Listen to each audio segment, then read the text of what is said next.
got called, and we got called them all.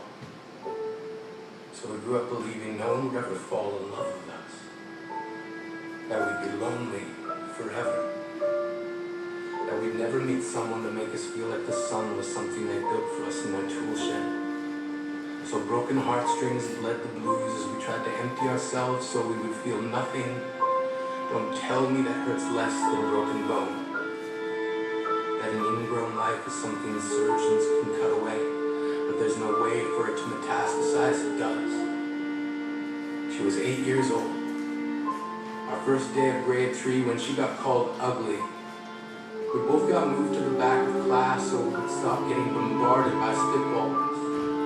The school halls were a battleground, but we found ourselves outnumbered day after wretched day. We used to stay inside for recess because outside was worse. Outside we'd have to rehearse running away or learn to stay still like statues, giving no clues if we were there in grade 5. They kept a sign at the front of her desk that read, "Beware of dog." To this day, despite a loving husband, she doesn't think she's beautiful.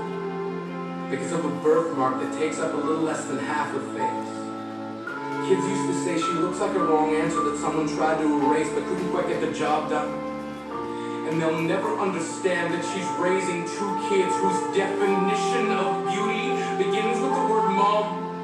Because they see her heart before they see her skin. Because she's only ever always been amazing. We weren't the only kids who grew up this way. To this day, kids are still being called names. Classics were "Hey stupid," "Hey spaz." Seems like every school has an arsenal of names getting updated every year. And if a kid breaks in a school and no one around chooses to hear, do they make a sound? Or they're just background noise from a soundtrack stuck on repeat when people say things like kids can be cruel. Every school was a big top circus tent, and the pecking order went from acrobats to lion tamers, from clowns to carnies, all of these miles ahead of who we were freaks. Lobster claw boys and bearded ladies, oddities juggling depression and loneliness, playing solitaire, spinning the bottle, trying to kiss the wounded parts of ourselves and heal. But at night, while the others slept, we kept walking the tightrope. It was practice, and yes, some of us fell. But I want to tell them that all of this is just debris left over when we finally decide to smash all the things we thought we used to be. On the stage. If you can't see anything beautiful about yourself, get a better mirror. Look a little closer. Stare a little longer. Because there's something inside you that made you keep trying despite everyone who told you to quit.